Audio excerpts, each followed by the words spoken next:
16 জুলাই 2024 চট্টগ্রামের পাঁচলাইশ থানাধীন মুরাদপুর এলাকায় ছাত্রদের মিছিলের উপর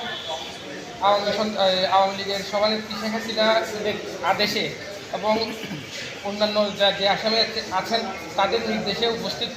পুলিশ, ছাত্রলীগ, যুবলীগ এবং আওয়ামী লীগের কর্মীরা সশস্ত্র হামলা চালিয়ে 3 জন ছাত্রকে হত্যা করে। এই 3 জনের হচ্ছে শহীদ ফয়সাল আহমেদ শান্ত, ওয়াসিম আকরাম এবং তানভীর সিদ্দিক। এদের পক্ষে শহীদ ফয়সাল আহমেদ শান্তর বাবা জাকির হোসেন বাদী হয়ে আন্তর্জাতিক অপরাধ ট্রাইব্যুনালে